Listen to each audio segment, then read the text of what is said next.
രാമായണ മാസം 7-ാം ദിവസത്തിലേക്ക് എല്ലാവർക്കും സ്വാഗതം.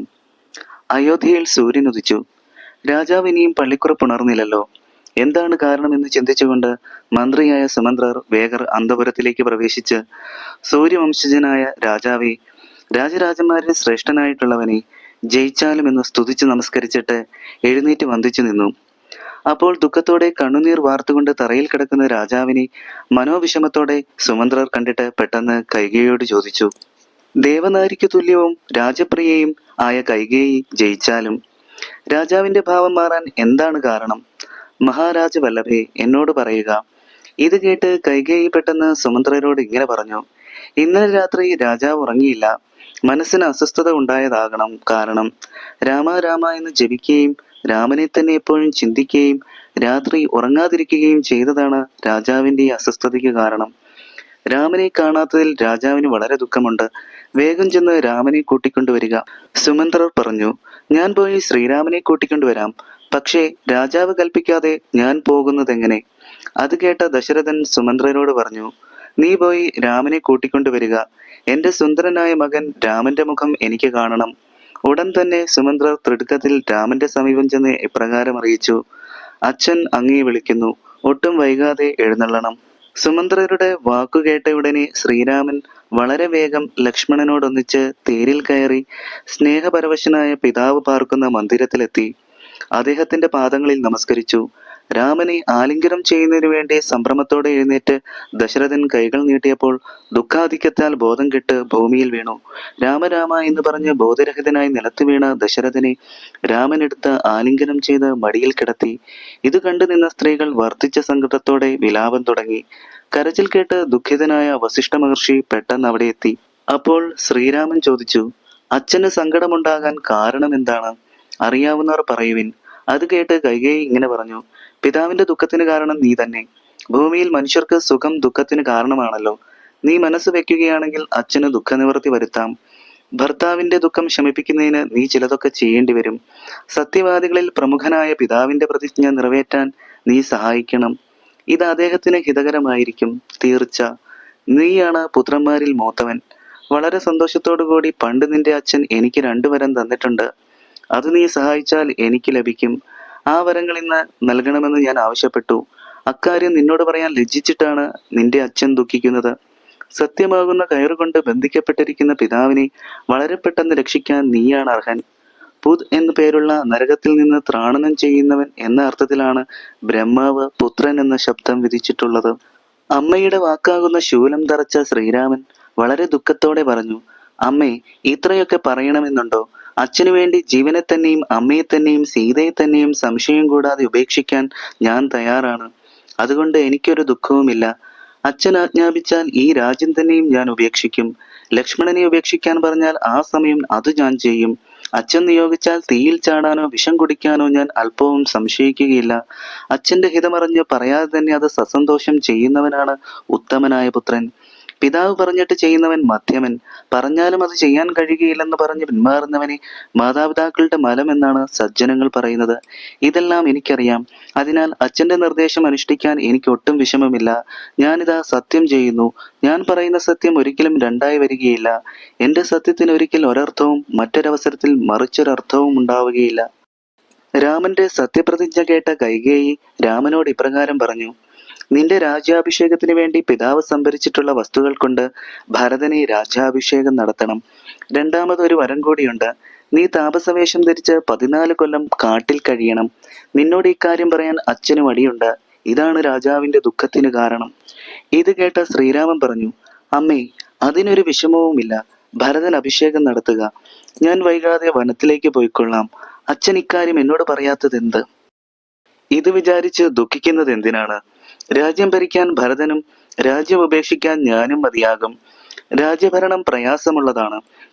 ദണ്ഡകവനത്തിലെ താമസം വളരെ എളുപ്പമുള്ളതത്രേ.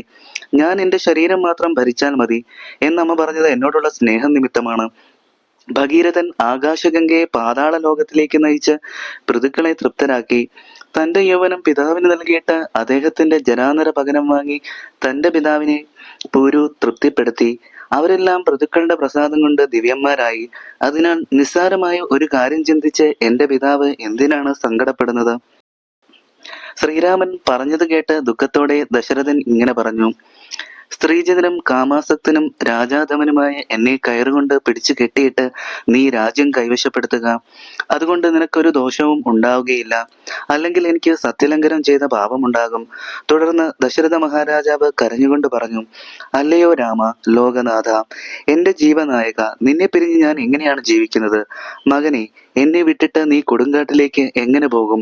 ഇങ്ങനെ പലതും പറഞ്ഞ് കണ്ണുനീരൊഴുക്കുകയും കരയുകയും മകനെ ദൃഢമായി ആലിംഗനം ചെയ്ത് ചുടുനീർപ്പെടുകയും ചെയ്യുന്ന ദുഃഖിതനായ പിതാവിനെ തന്റെ കൈയാൽ തണുത്ത വെള്ളം കൊണ്ട് കണ്ണും മുഖവും തുടച്ചിട്ട് നയപരമായ വാക് സാമർത്ഥ്യത്താൽ രാമൻ ആശ്വസിപ്പിച്ചു. ഇനി കൗസല്യ മാതാവിനെ വണങ്ങി സീതയോടും പറഞ്ഞിട്ട് കാട്ടിലേക്ക് പോകാൻ വൈകാതെ ഞാൻ എത്താം. ഇത്രയും പറഞ്ഞ ശ്രീരാമൻ അമ്മയുടെ വീട്ടിലെത്തി. ധർമ്മനിഷ്ഠയായ അമ്മ ആദരണീയരായ ബ്രാഹ്മണരെ കൊണ്ട് പുത്രന്റെ ഐശ്വര്യത്തിനു വേണ്ടി ഹോമപൂജാദികൾ നടത്തി. അവർക്ക് ദാനവും നൽകി.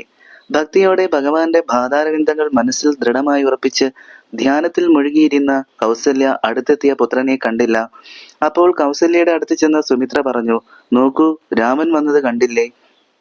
തന്നെ വന്ദിച്ചു നിൽക്കുന്ന ശ്രീരാമനെ കൗസല്യ മുറുകെ പുണർന്ന് മടിയിൽ പിടിച്ചിരുത്തി. മകന്റെ നെറുകയിൽ സന്തോഷപൂർവ്വം ചുംബിച്ചു. അനന്തരം നീലത്താമര പൂവിതൾ പോലെ ശ്യാമമായ ശരീരം പതുക്കെ തലോടിക്കൊണ്ട് പറഞ്ഞു: മകനെ, നിന്റെ മുഖം വാടിയിരിക്കുന്നല്ലോ. എന്താണ് കാരണം? നല്ലവണ്ണം വിശക്കുന്നു, വരൂ, ആഹാരം കഴിക്കൂ എന്ന് മാതാവ് പറഞ്ഞപ്പോൾ ദുഃഖമടക്കിക്കൊണ്ട് ശ്രീരാമൻ പറഞ്ഞു: അമ്മേ, ഇപ്പോൾ ആഹാരം കഴിക്കാൻ നിവർത്തിയില്ല. എനിക്ക് വളരെ പെട്ടെന്ന് വനവാസത്തിന് പോകണം. മുമ്പ് കൈകേയി അമ്മയ്ക്ക് അച്ഛൻ 2 വരം കൊടുത്തിരുന്നു. 1, യുവരാജാവായി ഭരതനെ വാഴിക്കുക. 2, എന്നെ വനവാസത്തിന് അയക്കുക. കാട്ടിൽ 14 വർഷം താമസിച്ചിട്ട് താമസിയാതെ തന്നെ ഞാൻ മടങ്ങി വരാം. അമ്മ ഒട്ടും ദുഃഖിക്കാതെ സന്തുഷ്ടയായി ഇവിടെ വസിക്കുക. ശ്രീരാമന്റെ ഇപ്രകാരമുള്ള വാക്കുകൾ കേട്ട് ദുഃഖം സഹിക്കാനാവാതെ കൗസല്യ ബോധം കെട്ട് നിലത്ത് വീണു. പിന്നീട് ബോധം തെളിഞ്ഞപ്പോൾ ദുഃഖസമുദ്രത്തിൽ മുഴുകി മകനോട് പറഞ്ഞു: നീ ഇന്ന് വനത്തിൽ പോവുകയാണെങ്കിൽ എന്നെ കൂടി കൊണ്ടുപോകണം. നിന്നെ പിരിഞ്ഞ് അരനിമിഷം പോലും ഇരിക്കാൻ എനിക്ക് കഴിയുകയില്ല. നീ ദണ്ഡകാരണ്യത്തിലേക്ക് പോവുകയാണെങ്കിൽ ഞാൻ കാലപുരിയിലേക്ക് പോകും. കുട്ടിയെ വേർപിരിഞ്ഞ പശുവിന്റെ ദുഃഖം പറഞ്ഞറിയിക്കാവുന്നതല്ലോ. ഭരതന് നാട് വാഴണമെങ്കിൽ നീ കാട് വാഴണമെന്നാണോ വിധിമതം? കൈകേയിയോടും രാജാവിനോടും നീ അറിഞ്ഞുകൊണ്ട് ഒരു അപരാധവും ചെയ്തിട്ടില്ലല്ലോ. ഗുരു എന്ന നിലയിൽ നിന്റെ അച്ഛനും ഞാനും തുല്യരാണ്. ഒട്ടും വ്യത്യാസമില്ല. നീ വനത്തിൽ പോകണമെന്ന് അച്ഛൻ നിയോഗിച്ചാൽ പോകരുതെന്ന് ഞാൻ തടയും. എന്റെ വാക്ക് മറികടന്ന് അച്ഛൻ പറയുന്നതനുസരിച്ച് പോകുമെങ്കിൽ ഞാനും എന്റെ പ്രാണൻ ഉപേക്ഷിക്കും. മനുവിന്റെ വംശവും ഇതോടെ മുടിഞ്ഞു പോകും. കൗസല്യയുടെ വാക്കുകൾ ദുഃഖത്തോടുകൂടി കേട്ട് ലക്ഷ്മണൻ ദുഃഖവും കോപം കൊണ്ട് നിറഞ്ഞ കണ്ണിലെ തീ കൊണ്ട് ലോകങ്ങളെല്ലാം ദഹിച്ചു പോകുംവണ്ണം ശ്രീരാമനെ നോക്കി ഇങ്ങനെ പറഞ്ഞു: ഇത് നിമിത്തം വിഷമിക്കാനെന്ത്? ഭ്രാന്തചിത്തനും മൂഢനും വൃദ്ധനും പെൺകോന്തനും ശാന്തനല്ലാത്തവനും ലജ്ജയില്ലാത്തവനും വഞ്ചകരോട് പ്രിയമുള്ളവനുമായ അച്ഛനെ പിടിച്ചു കെട്ടിയിട്ട് മറ്റുള്ള ശത്രുക്കളെയെല്ലാം കൊന്നതിനു ശേഷം ശ്രീരാമന്റെ അഭിഷേകം ഒരു തടസ്സവും കൂടാതെ നടത്തുവാൻ എനിക്ക് കഴിയും. അമ്മ ഇക്കാര്യത്തിൽ ഒട്ടും വിഷമിക്കേണ്ടതില്ല. ശ്രീരാമനെ അഭിഷിക്തനാക്കാൻ വേണ്ടി ഉള്ള ശക്തി എനിക്കുണ്ട്. കാര്യമല്ലാത്തത് ചെയ്താൽ ഗുരുവിനെയും ശാസിക്കാം. ഇങ്ങനെ പറഞ്ഞ് 3 ലോകവും തന്റെ കോപാഗ്നിയിൽ ദഹിപ്പിക്കുമെന്ന ഭാവത്തോടെ നിൽക്കുന്ന ലക്ഷ്മണനെ പുഞ്ചിരിച്ചുകൊണ്ട് ശ്രീരാമൻ പതുക്കെ അടുത്തു ചെന്ന് മുറുകെ പുണർന്നു.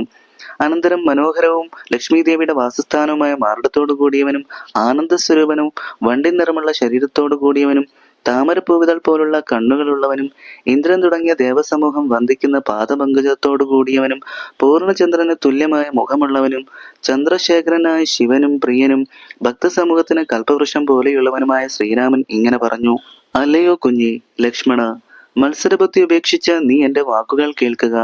നീ ആരാണെന്ന പരമാർത്ഥം നേരത്തെ തന്നെ എനിക്കറിയാം. നിനക്ക് എന്നോടുള്ള വാത്സല്യാധികവും മറ്റാർക്കുമില്ല. നിനക്ക് അസാധ്യമായിട്ട് ഒന്നുമില്ല, അത് തീർച്ചയാണ്. എങ്കിലും ഞാൻ നിന്നോട് ചിലത് പറയാം. ഈ കാണുന്ന രാജ്യവും ദേഹം മുതലായവയും പ്രപഞ്ചവും ധനധാന്യാദികളും എല്ലാം സത്യമാണെങ്കിൽ നിന്റെ പ്രയത്നം ശരിയാണ്. അല്ലെങ്കിൽ ഇതെല്ലാം കൊണ്ട് എന്താണ് ഫലം? ലൗകിക സുഖങ്ങളെല്ലാം മിന്നൽ പിണർ പോലെ പെട്ടെന്ന് മറയും. ആയുസ്സും വേഗം നശിക്കുമെന്ന് ഓർക്കുക. തീയിൽ ചുട്ടുമെഴുത്ത ലോഹത്തിന്റെ വീണ വെള്ളത്തുള്ളി പോലെ പെട്ടെന്ന് നശിക്കുന്നതാണ് മനുഷ്യജന്മം. പാമ്പിന്റെ വായിൽപ്പെട്ടിരിക്കുന്ന തവള ആഹാരത്തിന് ആഗ്രഹിക്കുന്നത് പോലെ കാലമാകുന്ന സർപ്പം വിഴുങ്ങിക്കൊണ്ടിരിക്കുന്ന ജീവികളും ആഗ്രഹം നിറഞ്ഞ മനസ്സോടെ ലൗകിക സുഖാനുഭൂതികൾ അന്വേഷിക്കുന്നു. പുത്രന്മാർ, ബന്ധുക്കൾ, സമ്പത്ത്, ഭാര്യ എന്നിവയോടൊപ്പമുള്ള ബന്ധം അല്പകാലത്തേക്ക് മാത്രമാണെന്ന് ഓർക്കുക. ലക്ഷ്മണൻ രാമനെ നമസ്കരിച്ചിട്ട് ഗദ്ഗദത്തോടെ മനോവിഷമം കൂടാതെ ഇങ്ങനെ പറഞ്ഞു: എന്റെ മനസ്സിലുണ്ടായിരുന്ന സംശയങ്ങൾ തീർന്നു. അങ്ങയുടെ പാദസേവയ്ക്കായി അടിയൻ കൂടി വരുന്നതിന് സന്തോഷപൂർവ്വം അനുവദിക്കണം. അല്ലെങ്കിൽ ദയാനിധിയും സീതാവതിയും രഘുനാഥനും ചന്ദ്രന് തുല്യമായ മുഖമുള്ളവനുമായ ശ്രീരാമചന്ദ്ര, ഞാൻ എന്റെ ജീവൻ എടുക്കും. എങ്കിൽ നീ കൂടെ പോരുക എന്ന് ശ്രീരാമൻ അനുവാദം നൽകിയിട്ട് സീതയോട് യാത്ര പറയുന്നതിനായി സന്തോഷപൂർവ്വം സീതയുടെ വാസസ്ഥലത്തേക്ക് പോയി. ഭർത്താവ് വന്നത് കണ്ട് സീത വേഗം പുഞ്ചിരിയോടെ എഴുന്നേറ്റ് സ്വർണ്ണപാത്രത്തിലിരുന്ന വെള്ളം കൊണ്ട് ശ്രീരാമന്റെ പാദം കഴുകി ലജ്ജയോടെ ഇങ്ങനെ ചോദിച്ചു: ആരുടെയും അകമ്പടിയില്ലാതെ കാൽനടയായി ഇങ്ങോട്ട് എഴുന്നള്ളിയത് എന്താണ്? കൊമ്പനാന എവിടെ? വെൺകൊറ്റക്കുടയും താലവൃന്ദവും വെഞ്ചാമരങ്ങളും വാദ്യഘോഷങ്ങളും സ്വർണ്ണാഭരണാദി അലങ്കാരങ്ങളും സാമന്ത രാജാക്കന്മാരുമില്ലാതെ സന്തോഷത്തോടുകൂടി വന്നത് എന്തിനാണ്? സീതയുടെ വാക്കുകൾ കേട്ട് രാമൻ പറഞ്ഞു: എനിക്ക് പുണ്യം നേടാനായി അച്ഛൻ എനിക്ക് ദണ്ഡകവനമെന്ന രാജ്യം നൽകി. ആ രാജ്യം ഭരിക്കാൻ ഞാൻ പോകുന്നു. നീ ദുഃഖിക്കാതെ കൗസല്യ മാതാവിനെയും ശുശ്രൂഷിച്ചുകൊണ്ട് ഇവിടെ സുഖമായി വസിക്കുക. ഭർത്താവിന്റെ വാക്കുകൾ കേട്ട് സീത ഇങ്ങനെ പറഞ്ഞു: രാത്രിയിൽ പോലും അങ്ങയെ പിരിഞ്ഞിരിക്കാൻ കഴിയാത്ത വിധം അച്ഛൻ അങ്ങയോട് സ്നേഹമുണ്ടായിരുന്നല്ലോ. എന്നിരിക്കെ വനരാജ്യം തരാൻ എന്താണ് കാര്യം? അങ്ങയെ യുവരാജാവാക്കി അഭിഷേകം നടത്താൻ സന്തോഷത്തോടുകൂടി ഇന്നലെ ഒരുക്കങ്ങൾ ആരംഭിച്ചതും രാജാവ് തന്നെയല്ലേ? ഭർത്താവേ, അങ്ങ് പറയുന്നത് സത്യമാണോ? ഈ വാർത്ത അത്യന്തം വിചിത്രമായിരിക്കുന്നു. അത് കേട്ട് ശ്രീരാമൻ പറഞ്ഞു: സ്ത്രീരത്നമേ, കേൾക്കൂ. ദേവലോകത്ത് വെച്ച് നടന്ന ദേവാസുര യുദ്ധത്തിൽ ഇന്ദ്രനെ സഹായിക്കാൻ വലിയ പരാക്രമിയായിരുന്ന അച്ഛനും പോയിരുന്നു. ആ അവസരത്തിൽ കൈകേയി അമ്മയ്ക്ക് അച്ഛൻ 2 വരം കൊടുത്തു. അവയിലൊന്ന് ഭരതനെ രാജാവായി വാഴിക്കണം, 2 എന്നെ വനത്തിലേക്ക് അയക്കണം. സത്യലംഘനം ഉണ്ടാകുമെന്ന് ഭയന്ന് അച്ഛൻ അമ്മ ചോദിച്ച 2 വരങ്ങളും നൽകി. അതിനാൽ ഇന്ന് ഞാൻ വനത്തിന് പോവുകയാണ്. 14 വർഷം ദണ്ഡകവനത്തിൽ വസിച്ചിട്ട് പ്രയാസമില്ലാതെ ഞാൻ മടങ്ങിയെത്തും. ഇതിന് നീ തടസ്സം പറയരുത്. ദുഃഖം കൂടാതെ അമ്മയോടൊത്ത് നീ വസിക്കുക. ഇങ്ങനെ പറഞ്ഞ ശ്രീരാമനോട് ചന്ദ്രമുഖിയായ സീത പറഞ്ഞു: വനത്തിലേക്ക് ഞാൻ മുമ്പേ നടക്കാം. അങ്ങ് എന്റെ പിന്നാലെ എഴുന്നള്ളിയാൽ മതി. ഒന്നുകൊണ്ടും എന്നെ പിരിഞ്ഞു പോകുന്നത് അങ്ങേക്ക് ഉചിതമല്ല. പ്രിയവാദിനിയും സുന്ദരിയുമായ സീതയോട് ശ്രീരാമൻ പറഞ്ഞു: എങ്ങനെയാണ് മരങ്ങൾ തിങ്ങി നിറഞ്ഞ കാട്ടിലേക്ക് നിന്നെ ഞാൻ കൂട്ടിക്കൊണ്ടു പോകുന്നത്? 14 വർഷം കഴിഞ്ഞാലുടനെ തീർച്ചയായും ഞാൻ തിരിച്ചെത്തും. ശ്രീരാമന്റെ വാക്കുകൾ കേട്ട് വർദ്ധിച്ച സങ്കടത്തോടെ സീത വീണ്ടും പറഞ്ഞു: നാഥ, ഞാൻ പതിവ്രതയായ ധർമ്മപത്നിയാണ്. എനിക്ക് മറ്റൊരാശ്രയമില്ല. ഒരു തെറ്റും ഞാൻ ചെയ്തിട്ടില്ല. അങ്ങയുടെ പാദശുശ്രൂഷ എന്ന് എന്റെ വ്രതം മുടക്കരുത്.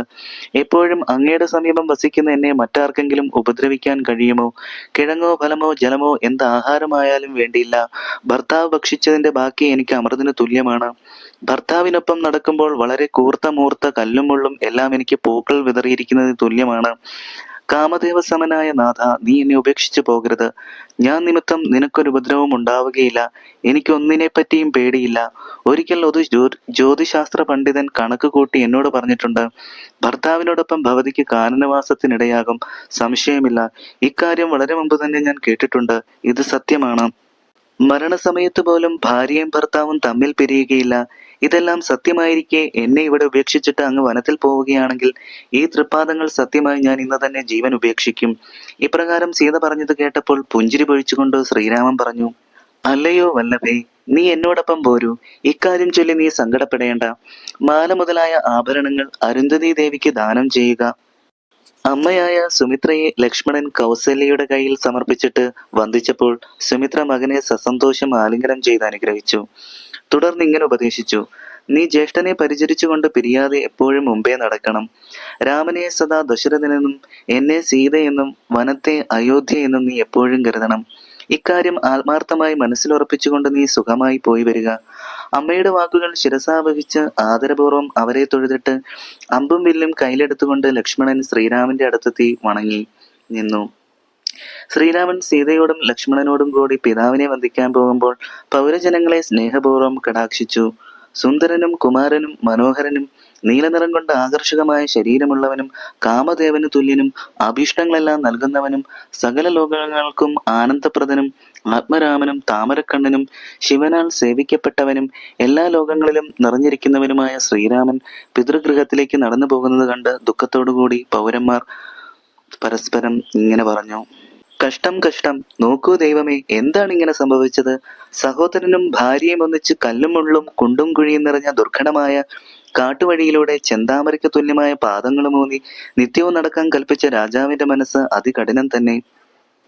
പിതാവിന്റെ കൊട്ടാരത്തിലെത്തിയ ശ്രീരാമൻ ദുഃഖമില്ലാതെ കൈകേയിയെ വണങ്ങിയിട്ട് ഇപ്രകാരം പറഞ്ഞു: അമ്മേ, ദുഃഖം ഉപേക്ഷിക്കുക. ലക്ഷ്മണനും സീതയും ഞാനും സസന്തോഷത്തോടെ കാട്ടിലേക്ക് പോവുകയാണ്. ദുഃഖമില്ലാതെ അച്ഛൻ ഞങ്ങളോട് ആജ്ഞാപിച്ചാൽ മാത്രം മതി. തനിക്ക് പ്രിയങ്കരമായ വാക്കുകൾ കേട്ട് സംഭ്രമത്തോടെ കൈകേയി എഴുന്നേറ്റു. തുടർന്ന് ശ്രീരാമനും ലക്ഷ്മണനും സീതയ്ക്കും മറുപടി കൊടുത്തു. ശ്രീരാമൻ വിശിഷ്ട വസ്ത്രങ്ങൾ ഉപേക്ഷിച്ചിട്ട് മറുപടി വാങ്ങിയെടുത്തു. ശ്രീരാമന്റെ അനുവാദത്തോടെ ലക്ഷ്മണനും മറുപടി ധരിച്ചു. സീതാദേവി ദുഃഖത്തോടെ മറുപടി കയ്യിലേന്തിക്കൊണ്ട് താൻ എന്താണ് ചെയ്യേണ്ടതെന്ന് ലജ്ജയോടുകൂടി ശ്രീരാമന്റെ മുഖത്തേക്ക് ഒളികണ്ണിട്ട് നോക്കി. താൻ ഇതെങ്ങനെ ഉടുക്കുമെന്ന് സീത ചിന്തിച്ചു. ലക്ഷ്മി വല്ലഭനായ ശ്രീരാമൻ സീതയുടെ വിചാരം മനസ്സിലാക്കിയിട്ട് പരുപരുത്ത മറുപടി കയ്യിൽ നിന്ന് വാങ്ങി പട്ടുവസ്ത്രത്തിന് മുകളിലായി അണിയിച്ചിട്ട് അഭിനന്ദനം പ്രകടിപ്പിച്ചു. ഇത് കണ്ട അന്തപുര സ്ത്രീകളും മറ്റുള്ള ആളുകളും എല്ലാം ദുഃഖത്തോടെ കരയുന്നത് കേട്ട് വസിഷ്ഠ മഹർഷി കോപത്തോടും സങ്കടത്തോടും കൈകേയിയെ ശകാരിച്ചുകൊണ്ട് ഇങ്ങനെ പറഞ്ഞു: ദുഷ്ടേ, രാക്ഷസി, ദുഷ്ടവിചാരമുള്ളവളെ, ക്രൂരെ, എന്താണ് നിനക്ക് ഇങ്ങനെ തോന്നിയത്? രാമൻ വനത്തിന് പോകണമെന്നുള്ള വരമാണല്ലോ ദുസ്വഭാവിയായി നീ ആവശ്യപ്പെട്ടത്. സീതാദേവിക്ക് മറുപടി നൽകാൻ നിനക്ക് എങ്ങനെ തോന്നി? പതിവ്രതയും ഭക്തയുമായ സീത ഭർത്താവിനോടൊപ്പം കാട്ടിലേക്ക് പുറപ്പെടുമ്പോൾ സർവാഭരണങ്ങളും അണിഞ്ഞ വിശിഷ്ട വസ്ത്രങ്ങളും ധരിച്ചുകൊണ്ട് തന്നെ പോകട്ടെ. വനവാസക്കാലത്ത് ദുഃഖം പരിഹരിക്കുന്നതിന് വേണ്ടി ഭർത്താവിനെ ആനന്ദിപ്പിച്ചുകൊണ്ട് നിരന്തരം ഭർത്തൃപരിചരണത്തോടെ വേർപിരിയാതെ മനഃശുദ്ധിയോടെ സഞ്ചരിക്കട്ടെ. ഇപ്രകാരമുള്ള വാക്കുകൾ കേട്ട ദശരഥൻ വസിഷ്ഠനെ നമസ്കരിച്ചിട്ട് സുമന്ത്രരോട് ആജ്ഞാപിച്ചു: രാജീവനേത്രനായ രാമന്റെ യാത്രയ്ക്ക് വേണ്ടി രാജകീയ രഥം ഉടനെ വരുത്തുക.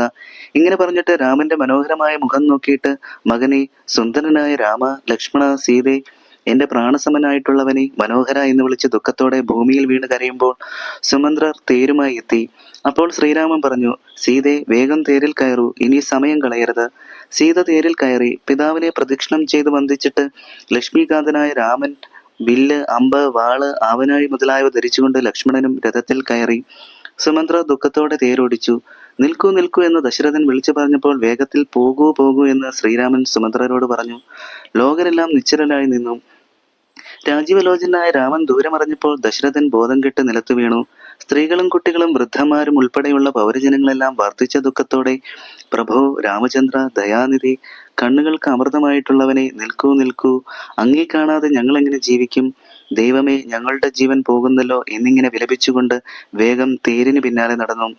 ദശരഥൻ വളരെ നേരം വിലപിച്ചിട്ട് പരിചാരകരോട് ദുഃഖത്തോടെ പറഞ്ഞു: നിങ്ങൾ എന്നെ അടുത്ത് ശ്രീരാമന്റെ അമ്മയായ കൗസല്യയുടെ ഗൃഹത്തിലാക്കുക. രാമനെ പിരിഞ്ഞിനി ഞാനിനി ഭൂമിയിൽ ജീവിച്ചിരിക്കുകയില്ലെന്നുള്ളത് തീർച്ചയാണ്. രാമായണ മാസം 7-ാം ദിവസത്തെ ഗ്രാമകഥ ഇവിടെ പൂർണ്ണമാകുന്നു. നന്ദി, നമസ്കാരം.